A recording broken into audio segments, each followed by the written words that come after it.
ఈరోజే చివరి మాఘ శనివారం. ఎంతో పవిత్రమైన విశేషమైన రోజు. మాఘమాసము అంటే లక్ష్మీనారాయణలకు ప్రీతికరమైన మాసం.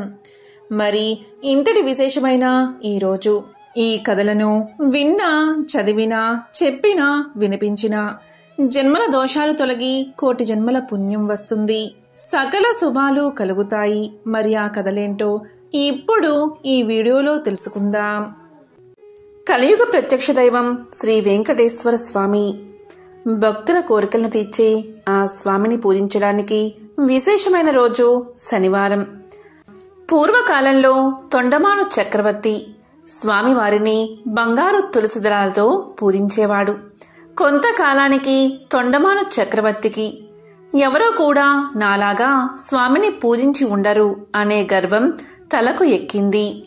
ఈ విధమైన భావంతోనే ఒకరోజు శ్రీవారి ఆలయంలోకి ప్రవేశించే సమయానికి తాను పూజించిన బంగారు తులసి దళాలు పక్కకు తొయ్యబడి మట్టితో చేసిన పూలు స్వామివారి పాదాలపై వేయబడి ఉన్నాయి. అది చూసిన తొండమానుడు ఆశ్చర్యానికి లోనై స్వామివారిని ప్రార్థించాడు. అది ఆలకించిన స్వామి ఇలా పలికాడు: రాజా, నీవే కాదు, నాకు ప్రియమైన భక్తులు అనేక మంది ఉన్నారు. అటువంటి వారిలో భీముడు ఒకడు. కుండలు చేసుకుని జీవించే కుమ్మరి అయిన భీముడు చెక్కతో నా విగ్రహాన్ని ఇంటిలో ప్రతిష్ఠించి ప్రతిరోజు కుండలు చేసిన తర్వాత చేతులకు అంటుకున్న మట్టితో పూలు చేసి వాటితో నన్ను పూజిస్తాడు. అవే ఈ మట్టి పువ్వులు. నాకు బంగారు పూలైనా మట్టి పూలైనా ఒక్కటే.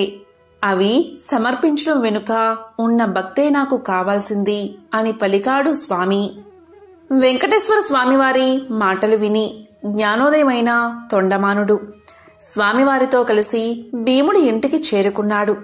శ్రీ వెంకటేశ్వరుని చూసిన ఆనందంతో భీముడు పరిపరి విధాలా కీర్తించి తన ఆతిథ్యాన్ని స్వీకరించమని స్వామిని కోరగా అందుకు స్వామి అంగీకరించగా పగిలిన మట్టి పెంకులో సంకటి తెచ్చి స్వామివారికి అందించాడు భీముడు.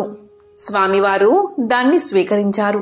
ఇది చూసిన తొండమానుడు భక్తి పారవస్యంలో మునిగిపోయాడు. అప్పట్నుంచి ప్రతిరోజు సగం పగిలిన మట్టి పెంకులో నివేదన పెట్టే ఆచారాన్ని ఏర్పరిచాడు.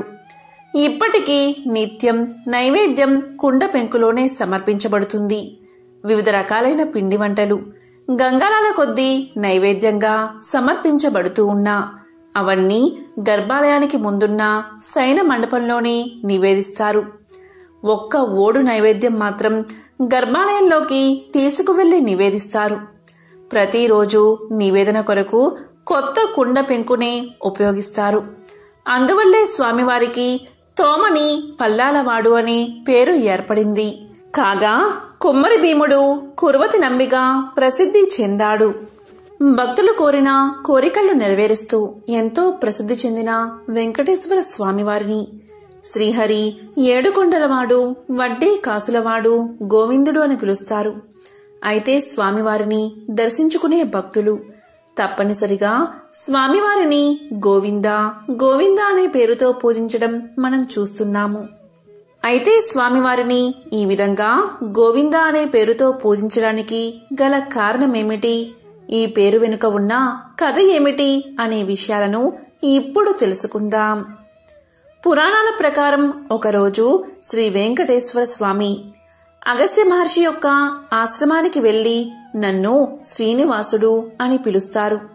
మీ ఆశ్రమంలో చాలా గోవులు ఉన్నాయి కదా, నాకు ఒక గోవు కావాలి అని అడగడంతో అందుకు అగస్త్య మహాముని చాలా సంతోషించి ఇలా పలికారు: స్వామి, నేను మీకు గోవులను ఇవ్వడానికి నాకు ఎలాంటి అభ్యంతరమూ లేదు. కానీ వేదాల ప్రకారం పత్ని లేనిదే గోదానం చేయకూడదు. కనుక మీరు సతీ సమేతంగా వస్తే సంతోషంగా మీకు గోదానం చేస్తాను అని చెప్పడంతో శ్రీనివాసుడు అక్కడి నుంచి వెళ్లిపోతాడు. అయితే ఆశ్రమంలో అగస్త్యుడు లేని సమయంలో శ్రీనివాసుడు పద్మావతిని వెంట తీసుకుని ఆశ్రమానికి వెళ్లి అగస్త్యుడి శిష్యుణ్ణి, నన్ను మీ గురువుగారు రమ్మన్నారు, గోదానం చెయ్యాలంటే సతీ సమేతంగా రమ్మని చెప్పారు. మీ గురువుగారి ఆజ్ఞ మేరకు సతీ సమేతంగా వచ్చాను. నాకు గోవు ఇవ్వు అనడంతో అందుకు ఆ శిష్యుడు తన గురువు లేనిదే గోవులు ఇవ్వడానికి నిరాకరించాడు. మీరు గురువు ఉన్నప్పుడు రావాల్సిందని సూచించాడు. ఈ మాట విన్న శ్రీనివాసుడు ఎంతో కోపంతో తిరుమల కొండవైపు నడుచుకుంటూ వెళ్లసాగాడు. అప్పుడే ఆ సమయానికి ఆశ్రమానికి వచ్చిన అగస్త్యుడితో శిష్యులు జరిగిందంతా చెప్పగా దాంతో అగస్త్యుడు తన శిష్యులతో పాటు మరికొంతమందిని గోవును తీసుకుని శ్రీనివాసుడి దగ్గరికి బయలుదేరతాడు. ఆ సమయంలో స్వామిని కొంత దూరం నుంచి చూసిన అగస్త్యుడు స్వామి అని పిలిచినా అప్పటికీ స్వామివారు కోపంతో అతని మాటలు పట్టించుకోలేదు. ఈ క్రమంలోనే మళ్లీ అగస్త్యుడు గోవా ఇందా అని చెబుతాడు. గోవా అంటే ఆవు, ఇందా అంటే ఇదిగో అని అర్థం. అలా గోవిందా అని పిలవడంతో ఆ పేరు గోవిందగా మారి స్వామివారిని గోవింద నామస్మరణ చేస్తూ భక్తులు పూజిస్తున్నారు. తిరుమలలో పూసిన ప్రతి పువ్వు స్వామి పాదాల చింతకు చేరాలి అనుకుంటుంది. శ్రీవారి తోమాల సేవలో మురవాలి అనుకుంటుంది. స్వామి గుండెలపై ఒదిగిపోవాలి అనుకుంటుంది. శ్రీవారి సొగసైన ముఖంపై గెడ్డం మీద పచ్చ కర్పూరాన్ని ఎందుకు అద్దుతారు? అక్కడ స్వామిని ఎవరు కొట్టారు? తిరుమల ఆలయంలో మహాద్వారానికి కుడివైపున కనిపించే గుణపం కథ ఏమిటి? తిరుమలలో స్త్రీలు పువ్వులు ఎందుకు పెట్టుకోరు? ఈ ప్రశ్నలంటికి ఒకే సమాధానం, అనంత ఆళ్వారులు. శరణుజొచ్చిన భక్తులపై ఆ వెంకటాచలపతి ఎంతటి దయావర్షం కురిపిస్తారో చెప్పే కథే ఇది. అనంతాచార్యుల చరితం నిష్కల్మషమైన భక్తికి తార్కాణం. తిరుమలలో పూసిన ప్రతి పువ్వు స్వామి పాదాల చెంతకు చేరాలి అనుకుంటుంది. ఇలాగే స్వామి సేవలో తరించి ఆయన పాదాల మీద రాలిన గొప్ప భాగవోత్తముడు అనంత ఆళ్వారులు. అనంత ఆళ్వారుల గురించి తెలుసుకోవడం అంటే భక్తులపై శ్రీనివాసుడి అనంతమైన ప్రేమ, వాత్సల్యం గురించి తెలుసుకోవడమే. శ్రీరంగంలో భగవత్ రామానుజుల శిష్యులే అనంతాచార్యులు. ఒకనాడు రామానుజులు అనుగ్రహ భాషణం చేస్తూ తిరుమలలో అలంకార ప్రియుడైన శ్రీనివాసుడికి పుష్ప కైంకర్యాలు సక్రమంగా జరగడం లేదని ఆవేదన వ్యక్తం చేశారు.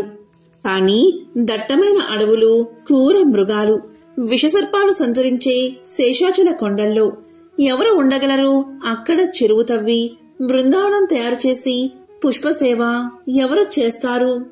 ఈ విధంగా గురువు రామానుజుల మనసులోని బాధను అర్థం చేసుకున్న శిష్యుడైన అనంతాచార్యులు తాను వెళ్లి వెంకటాచలపతికి పుష్ప కైంకర్యాలు సమర్పిస్తాను అన్నారు. గురువుగారికిచ్చిన మాట ప్రకారం గర్భవతి అయిన భార్యను తీసుకుని తిరుమలకు చేరారు అనంత ఆళ్వారులు.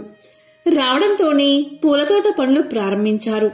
అనంత ఆచార్యుల వేదానికి స్వేదానికి శ్రీవారు కదిలిపోయాడు, కరిగిపోయాడు. భార్యతో కలిసి చెరువు తవ్వుతున్న బక్కపల్చిని అనంతాచార్యుల దగ్గరకు సాక్షాత్తు శ్రీనివాసుడే ఒక బాలుడి రూపంలో వచ్చాడు. నీకు నేను సహాయం చేస్తాను అన్నాడు. కాని పసిబాలుడితో పని చేయించుకోవడం ఏమిటి అని అనంతాచార్యుల వారు వద్దని వారించారు. బాలుడు ఎంత బతిమాలినా వద్దన్నారు. కాని అనంత ఆచార్యులకు తెలియకుండా ఆయన భార్యకు చెరువు తవ్వడంలో సాయం చేస్తూ ఉన్నాడు ఆ బాలుడు. ఆ దృశ్యం చూసిన అనంత ఆచార్యులకు కోపం కట్టలు తెంచుకుంటుంది. సాయం వద్దని చెప్పినా ఎందుకు చేస్తున్నావంటూ బాలుణ్ణి తరుముతారు.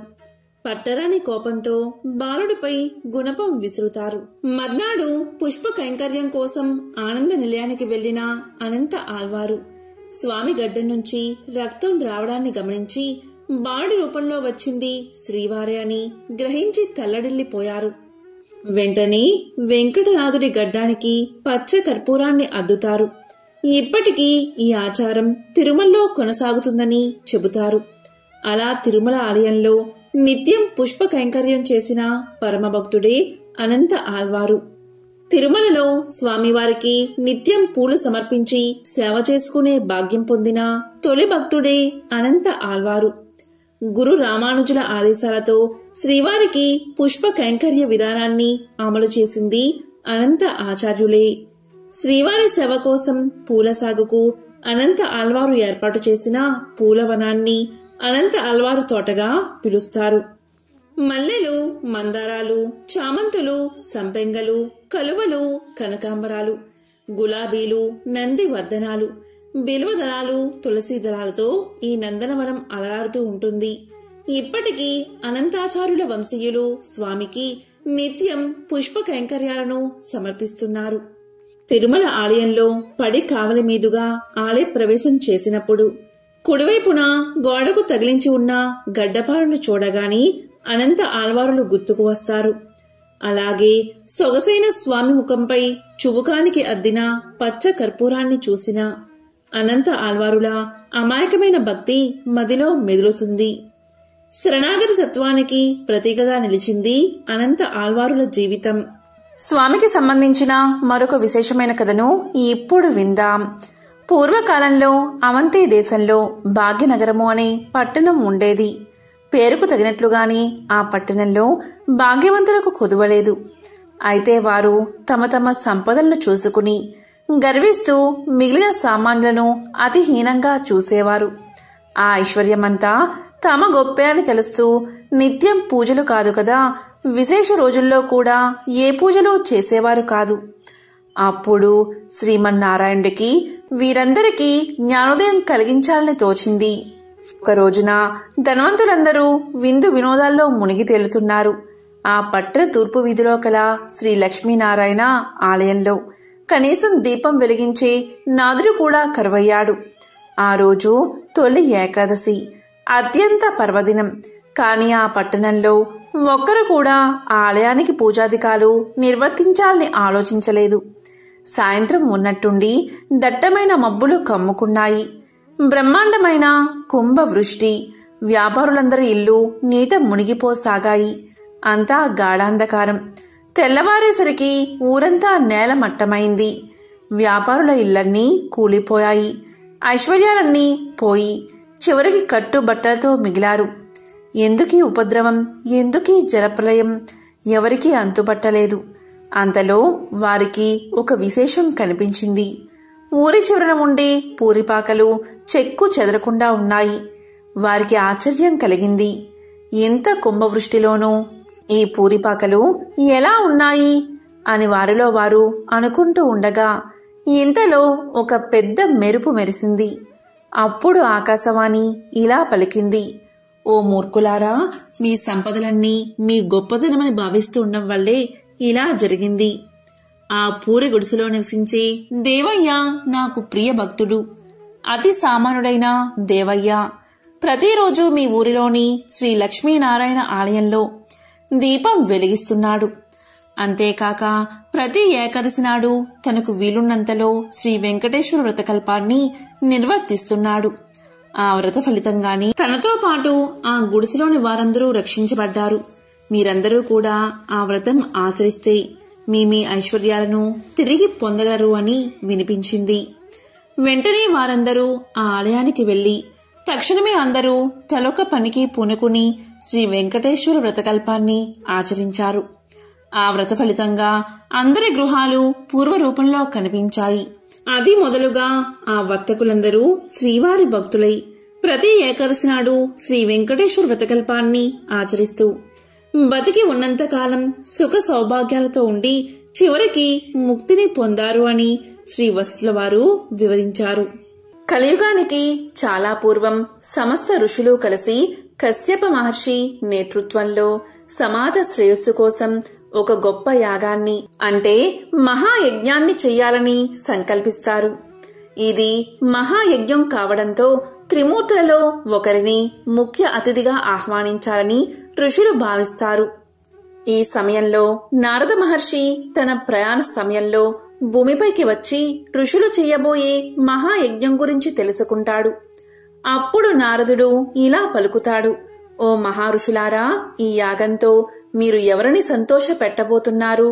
మీరు పవిత్రమైన త్రిమూర్తులలో అత్యంత ఉన్నతమైన వ్యక్తిని సంతోష పెట్టబోతున్నారా?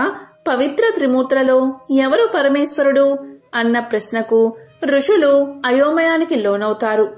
దీంతో వారు త్రిమూర్తులలో ఉన్నతమైన వ్యక్తిని యాగానికి ఆహ్వానించాలని తలపోస్తారు. లోక కళ్యాణం కోసం యజ్ఞం తలపెట్టిన మహర్షులు త్రిమూర్తులలో గొప్పవారెవరో నిర్ణయించమని భృగు మహర్షిని పంపుతారు.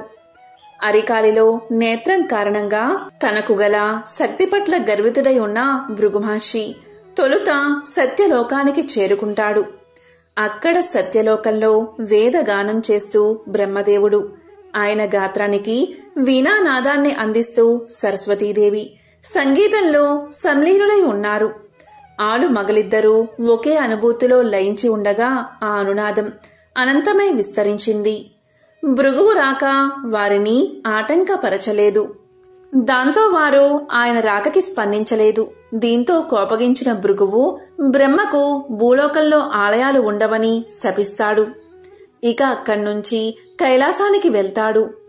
కైలాసంలో శివ పార్వతులు నాట్యంలో లీనమై ఉన్నారు.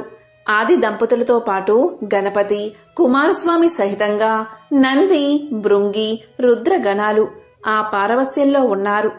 ఇక్కడ కూడా భృగు మహర్షికి స్వాగత సత్కారాలు లభించలేదు.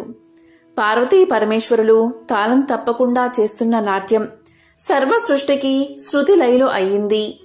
అహంకారం లేకుండా ఉండి ఉంటే భృగు మహర్షి ఆదిదేవుడు నాట్యమాపి తన్ని పలకరించే వరకు సహజంగా భక్తిగా వేచి ఉండేవాడు. కాని భృగువుకి అదనపు శక్తి ఉంది. దాని తాలూకు అహంకారం కూడా ఉంది. కాబట్టి భక్తుడు భగవంతుడి కోసం వేచి ఉండం కాదు, భగవంతుడే భక్తుడి రాక కోసం మెలకువతో ఉండాలి అనుకున్నాడు. దాంతో ఆగ్రహాన్ని నిగ్రహించుకోలేక లింగాకృతికే తప్ప పరమేశ్వరుడి రూపానికి అచ్చెల్లు ఉండరాదని శపించాడు భృగువు. అక్కడ్నుంచి వైకుంఠానికి చేరుకున్నాడు. అక్కడ లక్ష్మీనారాయణులు చదరంగ వినోదంలో తల మునకలై ఉన్నారు. సత్యలోకంలో బ్రహ్మ సరస్వతుల హృదయాలు సంగీత భరితమైతే కైలాసంలో శివ పార్వతుల తనువులు నాట్యగతిలో లయించి ఉన్నాయి. వైకుంఠంలో లక్ష్మీ విష్ణువుల మేధస్సు పరంగా చదరంగ క్రీడలో మునిగి ఉన్నారు. సృష్టి స్థితి లయకారులం కదా అని త్రిమూర్తుల్లో ఎవరూ ఇల్లాలితో గడపడానికి సమయం లేదు, సమయం లేకుండా ఉన్నాం అనలేదు, అనుకోలేదు. క్రీడా వినోదంలో మునిగి ఉన్న శ్రీహరి శ్రీదేవులను చూశాడు భృగువు. అప్పటికే ఆగ్రహం హద్దులు దాటి ఉంది. కాలెత్తి మహావిష్ణువు వక్షస్థలంపై ఒక్క తన్ను తన్నాడు. గుండెలపై తన్నిన బిడ్డని చూసిన తండ్రిలా శాంతంగా చిరునవ్వు నవ్వాడు శ్రీహరి. భృగువుని బుజ్జగిస్తూ అతిథి సత్కారాలతో ఆజ్ఞపాద్యాలు సమర్పిస్తూ భృగువు అరికాలిలోని నేత్రాన్ని చిదిమేశాడు. అప్పటికి కాని భృగు మహర్షికి తలకెక్కిన అహంకారం మహమ్మారి దిగిపోలేదు. చేసిన తప్పిదాలు తెలిసి రాలేదు.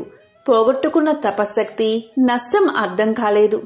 దాంతో దిమ్మ తిరిగి వాస్తవంలోకి వచ్చి పడ్డాడు భృగువు. దుఃఖిస్తూ శ్రీహరి పాదాలపై పడ్డాడు. ఆ పైన పశ్చాత్తాపంతో తపోవనానికి తరలిపోయాడు. అతన్ని ఆశీర్వదించి తిరిగి చూసిన శ్రీహరికి ఎదురుగా శోకమూర్తి అయి శ్రీలక్ష్మి నిలిచి ఉంది. తన నివాస స్థానమైన మహావిష్ణువు వక్షస్థలంపై తన్నిన భృగువుని విష్ణువు శిక్షించకుండా సమాదరించి పంపినందుకు ఆ తల్లి అవమానం చెందింది. అనునయించబోయిన శ్రీమన్నారాయణుడికి శ్రీదేవి శోకాసూలే సమాధానం చెప్పాయి. బాధాతప్తమై ఆ ఇల్లాలు కన్నీటితో భర్తని విడిచిపోయింది. సిరి తనతో ఉన్నప్పుడు సర్వ సంపదలతో వైభవమూర్తే విలసిల్లిన శ్రీమన్నారాయణుడు సిరిదేవి విడిచి వెళ్లడంతో దరిద్ర నారాయణుడై అడవులు పట్టిపోయాడు. గుక్కెడు పాలకి పుట్టలో ఉండి పొదుగు వదిలిన గోమాత పుణ్యాన కడుపు నింపుకున్నాడు. దేశ దిమ్మరిలా తిరుగుతూ వకులమాలని చేరినప్పుడు సైతం ఎవరు నాయనా నీవు అంటే ఏ పేరుని చెప్పను, ఏ పేరుతో పిలిచినా పలుకుతాను, ఏ ఊరని చెప్పను, అన్ని ఊళ్ళు నావే, సిరి నుండే తల్లి ఇప్పుడు తొలగిపోయింది అంటాడు. ఆ తల్లి జాలిపడుతూ అంతే నాయనా లోకరీతి, భాగ్యమున్నంతకాలం అందరూ గౌరవిస్తారు, కలిమి కోల్పోయిన నాడు అన్నీ కోల్పోయినట్టే అంటూ కన్నబిడ్డను ఆదరించినట్లు ఆదరిస్తుంది. ఆశ్రమవాసి అయి వరహమూర్తి అనుమతి పొంది ఆశ్రితుడై జీవిస్తూ ఆకాశరాజ పుత్రి పద్మావతిని పరిణమాడాలి అనుకుంటే పైసలేవి? పెళ్లి చేసుకునేందుకు వడ్డీకి అప్పు తీసుకోవాల్సి వచ్చింది. ఒకప్పుడు సిరి సంపదలకి నెలవైనవాడు. కలకంట కంట కన్నీరొలికితే అదీ పరిస్థితి. శ్రీ వెంకటేశ్వర స్వామికి సంబంధించిన ఒక విశేషమైన కథను ఇప్పుడు విందాం. పూర్వకాలంలో మగధ సామ్రాజ్యంలో విష్ణుచిత్తుడు అని శ్రీవారి ప్రియభక్తుడు ఉండేవాడు. అతనికి 9 మంది స్త్రీ సంతానం కలిగారు. ఎంతో పాండిత్యం ఉన్న మిక్కిలి పేదరికంతో బాధపడుతున్నాడు విష్ణుచిత్తుడు. విష్ణుచిత్తుని భార్య తారామతి. ఎల్లప్పుడూ ఆమె శ్రీమన్నారాయణ్ణి ప్రార్థిస్తూ ఉండేది.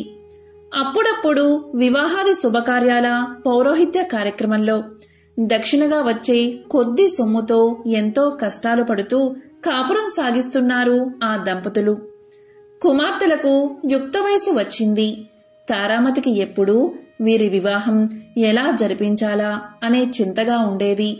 ఆ శ్రీనివాసుణ్ణి ప్రార్థిస్తూ కాలం గడుపుతూ ఉండేది తారామతి. ఓ శ్రీనివాస భక్తులారా, ఆశ్రిత జనరక్షకుడైన శ్రీ వెంకటేశ్వర స్వామివారికి తన భక్తులన్నా అపార ప్రేమాని మనందరికీ తెలిసిందే కదా. ఇలా ఉండగా ఒకరోజు ఉదయం ఒక వృద్ధ బ్రాహ్మణుడు విష్ణుచిత్తుని ఇంటి తలుపు తట్టాడు. అయ్యా, నేను వంగదేశపు వాసిని. ఒక యజ్ఞం నిమిత్తం వెళుతూ దారి మధ్యలో ఈ దేశానికి చేరుకున్నాను. దయచేసి ఈ ఒక్కరోజు మీ ఇంట్లో ఉండనిస్తే తిరిగి రేపు ఉదయమే వెళ్లిపోతాను అని విష్ణుచిత్తుణ్ణి అర్థించాడు. అందుకు విష్ణుచిత్తులు ఇలా పలికాడు. స్వామి, అంతకు మించిన అదృష్టం మాకేముంటుంది? అతిథి సాక్షాత్తు శ్రీమన్నారాయణుడితో సమానమని మన పురాణాలు ఘోషిస్తున్నాయి కదా. తమరు ఎటువంటి సంకోచం లేకుండా మా ఇంట్లో తప్పక ఉండవలసింది అని ఆ ముసలి బ్రాహ్మణుణ్ణి లోపలికి తీసుకువచ్చి సపరిచర్యలు చేశాడు. ఆ రోజు మధ్యాహ్నం భోజనం చేసిన తర్వాత ఆ వృద్ధ బ్రాహ్మణుడు తారామతితో ఇలా అంటాడు. ఏమమ్మా, దిగాలుగా ఉన్నావు? ఏమిటి నీ బాధ? ఏమీ సంకోచించకుండా చెప్పు అన్నాడు. అప్పుడు తారామతి ఇలా అంటుంది. స్వామి, తమరు మహా తపస్సంపన్నులు. తేజస్సులో సాక్షాత్తు ఆ వైకుంఠవాసుని మాదిరిగా ఉన్నారు. మీ వద్ద దాచేదేముంది? నా మనోవ్యదంతా నా పుత్రికల వివాహం గురించే అని విన్నవించుకుంది. అంతటా ఆ విప్రోత్తముడు చిరునవ్వు నవ్వి ఇలా అన్నాడు. తల్లి, నీ బాధ నేను గ్రహించాను. నీ కష్టాలన్నీ తొలగిపోయి కుమార్తెలకు శుభప్రదంగా వివాహం అవ్వడానికి ఒక అద్భుత వ్రతాన్ని నీకు తెలియచేస్తాను. ఆ వ్రతాన్ని ఆచరిస్తే మీ కష్టాలు పటాపంచలైపోతాయి. శ్రీ వెంకటేశ్వర వ్రతము అనే వ్రతం మిక్కిలి సులభతరం అని చెప్పి ఆ వ్రత విధానమంతా ఆ దంపతులకు వివరించాడు. అంతటా విష్ణుచిత్తుడు ఇలా పలికాడు. స్వామి, మహా సంతోషం. ఇంతకు మించిన భాగ్యం ఏముంటుంది మాకు? ఎన్నో రోజులు ఎందుకు, శుభస్థ శీఘ్రమని పెద్దలు అన్నారు కదా. ఈ రోజే ఎంతో మంచి రోజు. ఈ రోజు తమరు చెప్పిన శ్రీ వెంకటేశ్వర వ్రతాన్ని ఆచరిస్తాము అని విష్ణుచిత్తులు తారామతి దంపతులిద్దరూ తన కుమార్తెలందరితో కలిసి ఆ రోజు సాయంకాలమే బంధుమిత్రులను పిలుచుకుని శ్రీ వెంకటేశ్వర వ్రతాన్ని అత్యంత భక్తి శ్రద్ధలతో ఆచరించారు. వచ్చిన భక్తులందరూ వ్రతం పూర్తయిన తర్వాత తీర్థ ప్రసాదాలు స్వీకరించి తమ తమ గృహాలకు వెళ్లిపోయారు. అప్పుడు విష్ణుచిత్తులవారు భార్యా సమేతంగా ఆ బ్రాహ్మణోత్తముడికి పాద నమస్కారం చేసి తమ దంపతులను ఆశీర్వదించవలసిందిగా వేడుకున్నారు. అప్పుడా బ్రాహ్మణోత్తముడు వ్రత తీర్థ ప్రసాదాలు తాను స్వీకరించి మనోభీష్టా సిద్ధిరస్తు, శ్రీ లక్ష్మీ శ్రీనివాస కటాక్ష సిద్ధిరస్తు అని ఆశీర్వదించాడు. ఇంతలో చీకటిపడి నిద్రా సమయం అయింది. అంతటా విష్ణుచిత్తుడు ఆ బ్రాహ్మణుడికి ఒక చిరిగిన దుప్పటిని ఇచ్చి కన్నీళ్ల పర్యంతంగా ఇలా పలికాడు. స్వామి, కడుపేదనైనా నా వద్ద ఇంతకు మించి మంచి దుప్పటి లేదు. ఈ రాత్రికి నన్ను క్షమించి దీని యందే పడుకోండి అని వేడుకున్నాడు. అందుకు ఆ బ్రాహ్మణుడు చిరునవ్వు నవ్వి ఇలా అన్నాడు. విష్ణుచిత్త, ఏమీ బాధపడకు. నేను బయట బసారాలో పడుకుంటాను అని చెప్తాడు. కొద్దిసేపటికే అందరూ కూడా నిద్రలోకి జారుకున్నారు. రాత్రి 4వ జామున ఉరుములు మెరుపులతో పెద్ద వర్షం కురిసింది. అంతా కటిక చీకటి. గాఢాంధకారంలో కంటికి ఏమీ కనబడట్లేదు. విష్ణుచిత్తునికి బయట పడుకున్న ఆ ముసలి బ్రాహ్మణుడు ఎలా ఉన్నాడో అని బెంగగా ఉంది. కాని ఈ గాఢాంధకారంలో ఏమీ కనిపించక ఎప్పుడెప్పుడు తెల్లవారుతుందా అని ఆ రాత్రి గడిపాడు విష్ణుచిత్తుడు. ఆ కుటుంబమంతా. ఇంతలో తెల్లారింది. వాన తేలిక పడింది. బయట బ్రాహ్మణుడు ఏమయ్యాడో, ఎంత బాధపడ్డాడో అనుకుంటూ బయటకు వచ్చిన ఆ దంపతులకు అద్భుత దృశ్యం కనిపించింది. అక్కడ విప్రోత్తముడు లేడు. చిరిగిన దుప్పటి స్థానంలో పట్టు పీతాంబరం ఉంది. ఆ పీతాంబరంపై శ్రీ వెంకటేశ్వర స్వామివారి విగ్రహం చిరునవ్వుతో కనిపించింది. జరిగినదంతా ఆ దంపతులకు అర్థమైంది. వారి ఆనందానికి అవధులు లేవు. వచ్చింది సాక్షాత్తు ఆ శ్రీమన్నారాయణుడే. ఆహా, ఏమి మన భాగ్యము! కాని ఆ స్వామివారిని గ్రహించలేకపోయామే. చివరికి చినిగిన దుప్పటి ఇచ్చామే అని తలుస్తూ శ్రీ స్వామివారి విగ్రహాన్ని కళ్లకు అద్దుకుని ఇంట్లోకి వచ్చారు. ఇల్లంతా స్వర్ణమయంగా కనిపించింది. అంతటా ధనరాశులే. ఆహా, శ్రీ వెంకటేశ్వర స్వామివారి వ్రతకల్ప మహత్యం వల్ల కదా ఇదంతా జరిగింది అని ఆ స్వామిని అనేక విధాలా స్తుతించారు. చూసారా, సాక్షాత్తు శ్రీ స్వామివారే ఆ భక్తుడి ఇంటికి అతిథి రూపంలో వచ్చి వ్రత విధానం చెప్పడమే కాకుండా తీర్థ ప్రసాదాలు కూడా తానే స్వయంగా స్వీకరించాడు. శ్రీ స్వామివారు అంతటి కరుణామయుడు.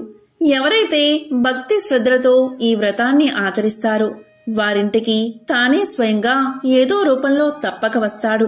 మీరందరూ కూడా ఈ వ్రతాన్ని ఆచరించి స్వామివారి కరుణా కటాక్షాలు పొందండి.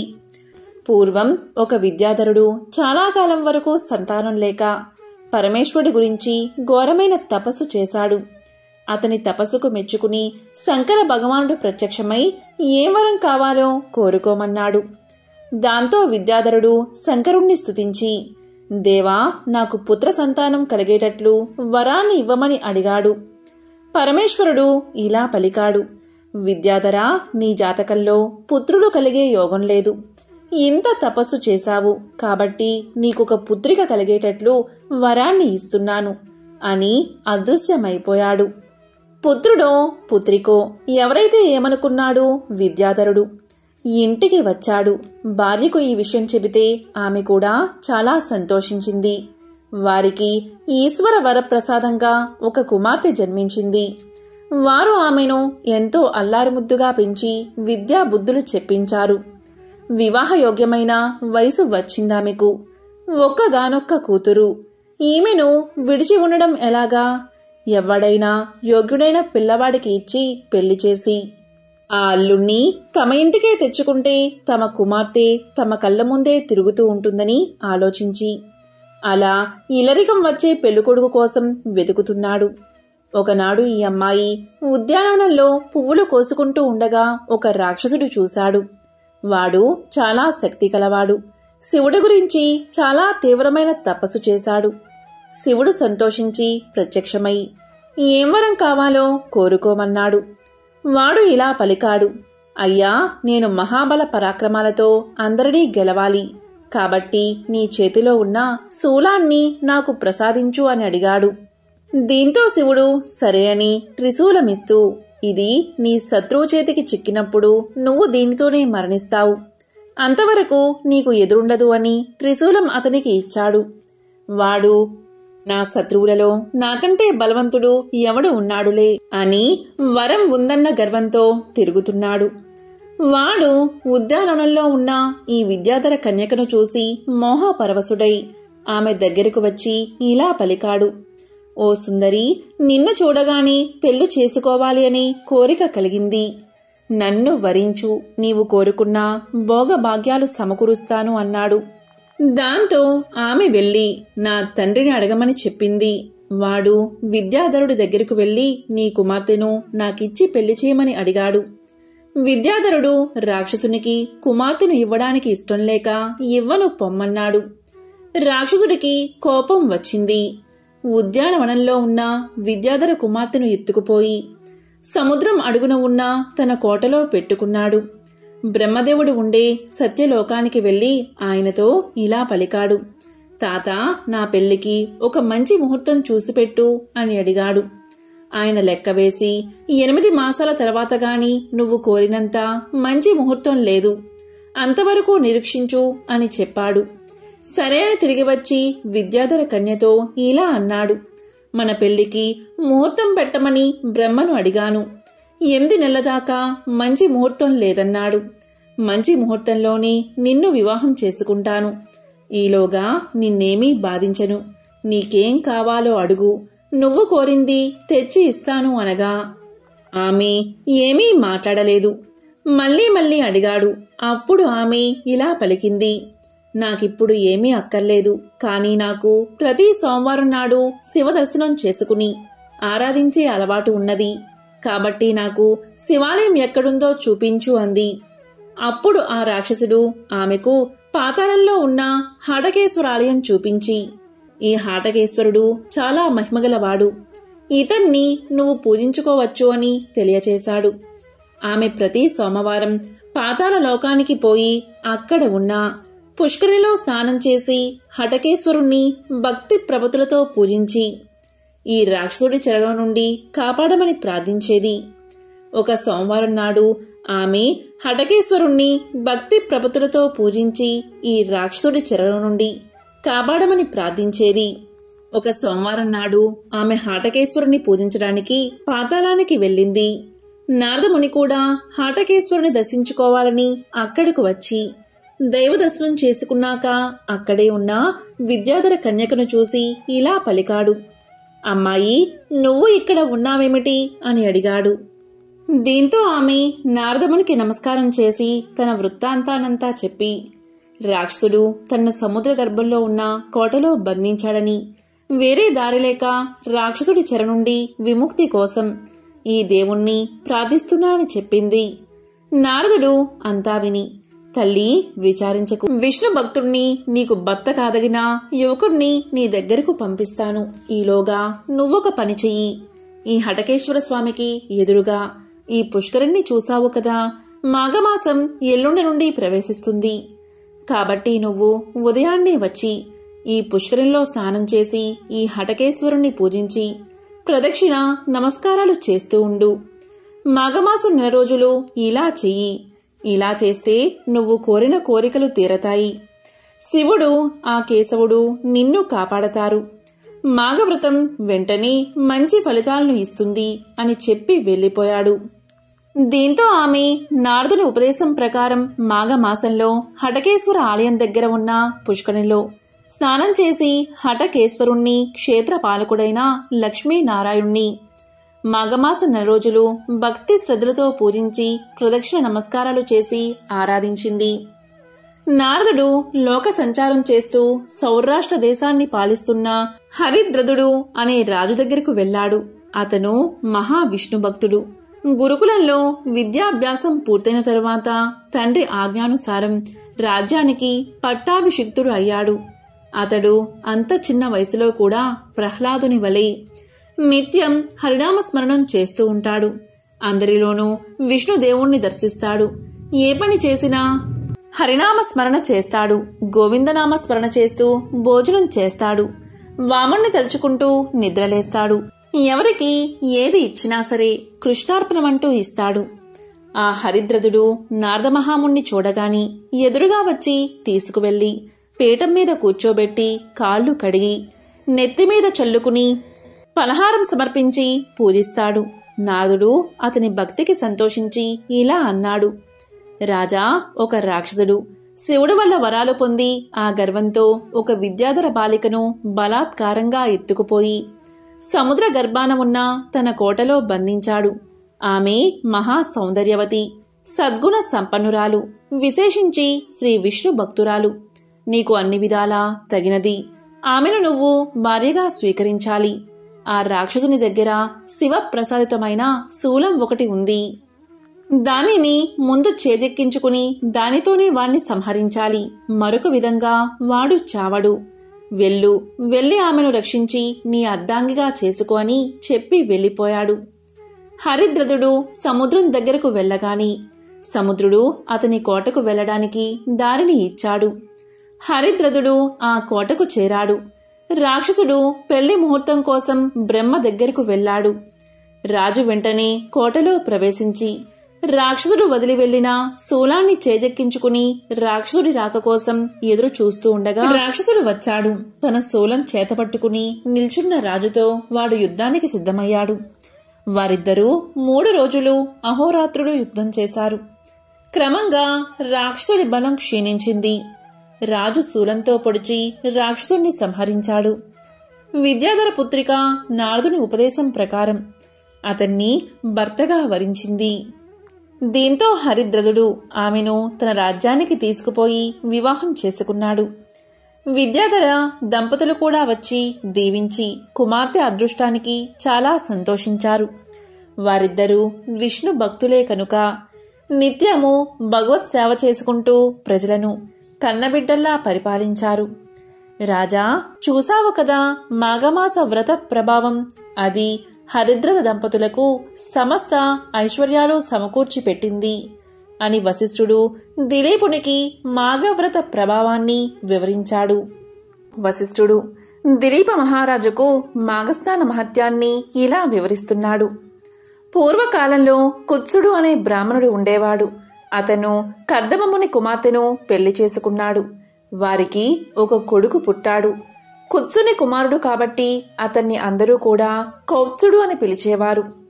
కౌత్సుడు గురువుల దగ్గరకు వెళ్లి తన బుద్ధి కుశలత వల్ల చాలా కొద్ది కాలంలోనే సకల విద్యలు నేర్చుకుని మహాపండితుడు అయ్యాడు. కౌత్సుడికి దేశాటనం చెయ్యాలనే బుద్ధి పుట్టింది. దీంతో అతను తల్లిదండ్రుల అనుమతి తీసుకుని బయలుదేరాడు. కౌత్సుడు మాఘమాసం ప్రారంభమయ్యేసరికి కావేరీ నది తీరంలోని శ్రీరంగ పట్టణానికి చేరుకున్నాడు. అతను కావేరీ నదిలో స్నానాలు చేస్తూ ఆ మాఘమాసమంతా ఆ పుణ్యక్షేత్రంలోనే గడపాలని నిశ్చయించుకున్నాడు. ప్రతిరోజు కావేరీ నదిలో మాఘ స్నానం చేసి శ్రీరంగనాథుణ్ణి ఆరాధిస్తూ సమీపంలో ఉన్న అరణ్యంలోని ఒక చెట్టు కింద అక్కడే తపస్సు చేసుకుంటూ ఉండేవాడు. ఆ విధంగా తపస్సు చేసుకుంటున్న సమయంలో కొన్ని దుప్పులు వచ్చి కొమ్ములతో అతని ఒంటిని తాకినా అతనికి తపోభంగం అయ్యేది కాదు. అది చూసిన వారు అతనిని మృగశృంగుడు అని పిలిచేవారు. అతని తపస్సుకు మెచ్చి ఒకసారి శ్రీ లక్ష్మీనారాయణుడు ప్రత్యక్షం అయ్యాడు. కౌత్సుడు ఆ లక్ష్మీనారాయణ్ణి దర్శించి ఆనందంలో మైమరిచి ఎన్నో శ్లోకాలతో విష్ణువుని స్తుతించాడు. శ్రీపతి ఆ స్తోత్రాలకు సంతుష్టుడై ఇలా పలికాడు. నాయనా, నీవు చాలాసార్లు ఈ కావేరీ నదిలో మాఘ స్నానం చేసి ఈ రంగనాథుణ్ణి ఆరాధించి నా అనుగ్రహానికి పాత్రుడయ్యావు. అపారమైన పుణ్య సంపదను ఆర్జించావు. నీకిష్టమైన వరాన్ని కోరుకో అన్నాడు. అప్పుడు కౌత్సుడు ఇలా సమాధానం చెప్పాడు. స్వామి, నీ దివ్య దర్శనాన్ని నాకు అనుగ్రహించావు. నేను ధన్యుణ్ణి అయ్యాను. నిన్ను దర్శించిన తర్వాత నాకు ఏ విధమైన కోరికలు కలగడం లేదు. ఎప్పుడు నేను తలిచినా నీవు దివ్య మంగళ విగ్రహంతో సాక్షాత్కరించి నాకు ఆనందం కలిగించు. నాకు అదే చాలు అని కోరుకున్నాడు కౌత్సుడు. నారాయణుడు అతనికి ఆ వరాన్ని అనుగ్రహించాడు. కౌత్సుడు ఇంటికి తిరిగి వచ్చాడు. తల్లిదండ్రులు అతన్ని చూసి ఎంతో సంతోషించారు. యోగ్యురాలైన ఒక కన్యను చూసి అతనికి పెళ్లి చెయ్యాలని నిశ్చయించుకున్నారు. ఒకనాడు కుమారుణ్ణి పిలిచి అతనికి తమ అభిప్రాయాన్ని చెప్పారు. కౌత్సుడు వివాహానికి తన సుముఖతను వ్యక్తం చేశాడు. భోగాపురం అనే గ్రామంలో సదాశివ శర్మ అనే ఉత్తమ బ్రాహ్మణుడు ఒకడు ఉన్నాడు. అతనికి ఒక కుమార్తె ఉంది. ఆమె పేరు సుశీల. ఆమె పేరుకు తగినట్లు మంచి స్వభావము, ప్రవర్తన కలిగిన ఉత్తమురాలు. సదాశివుడు ఆమెను కౌత్సుడికిచ్చి వివాహం చేసే ఉద్దేశంతో వచ్చి కౌత్సుడి తల్లిదండ్రుల్ని సంప్రదించాడు. కౌత్సుడు ఆ కన్యను చూసి తనకు అనుకూలవతి అని అనుకుని పెళ్లాడ్డానికి అంగీకరించాడు. ఇంతలో ఒకనాడు సుశీల తన 2 చెలికత్తెలతో కలిసి నదీ స్నానం చేయడానికై ఊరికి దూరంగా ఉన్న నదికి వెళ్ళింది. స్నానమైన తర్వాత తిరిగి వస్తూ ఉండగా అడవిలో నుంచి వచ్చిన ఒక ఏనుగు వారిని తరిమింది. వారు తలకొక దిక్కుకు పారిపోయారు. ఈ విధంగా సుశీల స్నేహితురాళ్లు పరిగెత్తుతూ నేల బారుగా ఉన్న పాడు నూతిలో పడి చనిపోయారు. సుశీల మాత్రం ఎలాగో తప్పించుకుని ఇంటికి చేరుకుంది. సుశీల చిలకత్తెల మరణానికి విచారిస్తూ కూర్చుంది. వారు నా వల్లే చనిపోయారు, వారు బతికితేనే నేను పెళ్లి చేసుకుంటాను అని పట్టుపట్టుకుని కూర్చుంది. ఈ సంగతి తెలుసుకుని కౌత్సుడు, నేను యముడి గురించి తపస్సు చేస్తాను, ఆ అమ్మాయిల శరీరాలను తెచ్చి జాగ్రత్త చెయ్యండి అని చెప్పి ఒక నదీ తీరానికి పోయి నదిలో స్నానం చేసి తపస్సు చేయడానికి కూర్చున్నాడు. అమ్మాయిలు తరిమిన ఏనుగు అక్కడికి నీరు తాగడానికి వచ్చింది. ఆ ఏనుగు కౌత్సుణ్ణి తీక్షణంగా చూసి తొండంతో ఎత్తి తన మెడ మీద కూర్చోబెట్టుకుంది. కౌత్సుడు తన కమండలంలో ఉన్న నీళ్లు ఆ ఏనుగు మీద చల్లాడు. అది వెంటనే ఒక దేవతా స్వరూపుడిగా మారి కౌత్సుడికి నమస్కారం చేసి తనకు శాప విమోచనం కలిగించినందుకు కృతజ్ఞతలు చెప్పి దేవలోకానికి వెళ్లిపోయాడు. మరలా కౌత్సుడు తపస్సులో కూర్చున్నాడు. కౌత్సుడి తపస్సుకు సంతోషించిన యముడు ఆయన ఎదుట ప్రత్యక్షమై ఇలా పలికాడు, కౌత్సా, నీ తపస్సుకు నేను ఎంతగానో సంతోషించాను, నీకేం వరం కావాలో కోరుకో అన్నాడు. దీంతో కౌత్సుడు తాను వరించిన వధువు యొక్క చిలకత్తెలను బతికించమని కోరుకున్నాడు. యముడు అతని దయా స్వభావానికి సంతోషించి అతను అడిగిన వరాన్ని ప్రసాదించాడు. దీంతో సుశీల చిలకత్తెలు నిద్రలోంచి లేచినట్లుగా బతికి వచ్చారు. వారిని చూసి సుశీలతో సహా అందరూ ఎంతో సంతోషించారు. ఆ చిలికత్తెలు తాము చూసిన యమలోక విశేషాలను ఇలా చెప్పసాగారు. జీవులు చేసిన పాపాలను బట్టి శిక్షలు ఉంటాయి. ఘోర పాపాలకు శిక్షలు కూడా ఘోరంగానే ఉంటాయి. అలాంటి వారిని కాలిన ఇనుప స్తంభాలకు కట్టిపడేస్తారు. కొంతమందిని మరుగుతున్న నూనెలో పడేసి వేయిస్తారు. కొంతమందిని తలకిందులుగా వేలాడదీసి కింద మంటలు పెడతారు. కొంతమందికి వాతలు పెడతారు. కొంతమందిని పాములు, తేళ్లు ఉన్న నూతులలో పడేస్తారు అంటూ చెప్పుకొచ్చారు చిలికత్తెలు. అది విని చుట్టుపక్కల అంతా భయపడుతూ ఉంటే సుశీల వారికి ధైర్యం చెప్పి మాఘమాస వ్రతం చేసే పుణ్యాత్ములకు అసలు నరకం వైపే చూసే పని కూడా ఉండదు, కాబట్టి అందరూ మాఘమాస వ్రతం తప్పకుండా చెయ్యండని సుశీల తెలియజేసింది. అది విని కౌత్సుడు సుశీల ధర్మబుద్ధికి మెచ్చుకుని ఆమెను వివాహం చేసుకున్నాడు. గృహస్థ ధర్మాలన్నీ యథావిధిగా నిర్వర్తిస్తూ ఉన్నాడు. కౌత్సుల దంపతులకు కొన్నాళ్ల తర్వాత ఒక కుమారుడు పుట్టాడు. వారు చాలా సంతోషించి జాతకర్మ జరిపించి మృకుండు అని నామకరణం చేశారు. శుక్లపక్ష చంద్రుడిలా పెరుగుతున్న ఆ బాలును చూసి అందరూ ఆనందించేవారు. పిల్లవానికి ఉపనయనం చేసే వయసు వచ్చింది.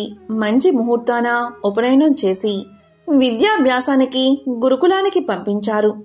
పిల్లవాడు మంచి తెలివితేటలతో చదువుతూ అన్ని విద్యల్లోనూ పండితుడు అయ్యాడు. అతనికి తల్లిదండ్రులు ఒక చక్కని పిల్లను చూసి పెళ్లి చేశారు. కాని వివాహమై చాలా కాలం గడిచినా వారికి సంతానం కలగలేదు.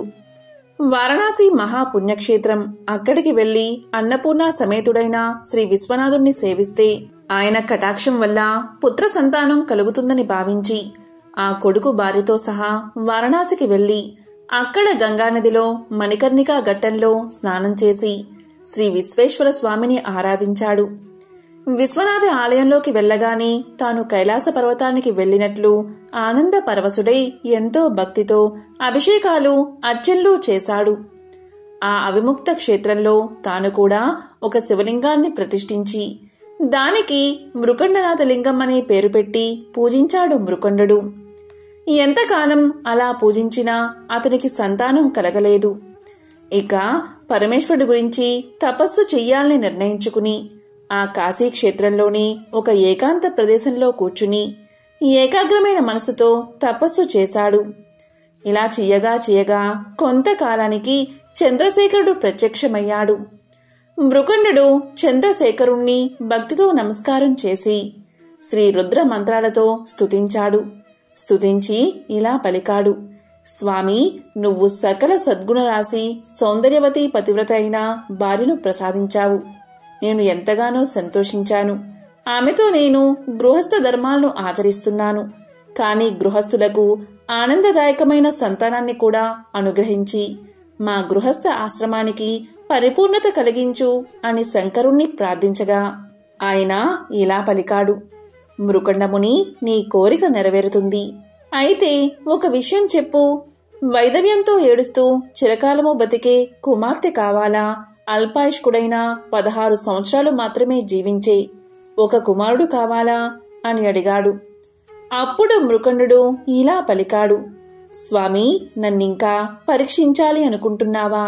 సరే, వితంతువై ఉండే కుమార్తె కంటే అల్పాయువైన కుమారుడే మేలు కదా, కుమారుణ్ణే ప్రసాదించు స్వామి అని వేడుకున్నాడు. దీంతో పరమశివుడు తదాస్తు అని చెప్పి అంతర్ధానమయ్యాడు. పరమేశ్వరుడి దయవల్ల మృకండముని భార్య మరుద్వతి గర్భవతి అయి 9 మాసాలు నిండిన తర్వాత పున్నమి చంద్రుడి లాంటి కుమారుణ్ణి కన్నది.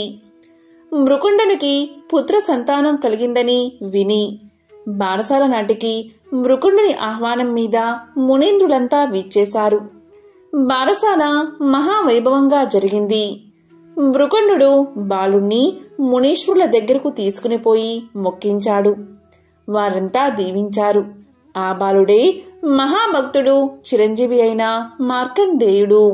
కాబట్టి ఎంతో విశేషమైన ఈ కథలను వింటే చాలు, జన్మల దరిద్రం తొలగి 1,000,000 జన్మల పుణ్యం వస్తుంది, సకల శుభాలు కలుగుతాయి. ఓం నమః శివాయ. ఓం నమో నారాయణాయ. ఓం శ్రీ మాత్రే నమః. ఓం శ్రీ మహాలక్ష్మియే నమః.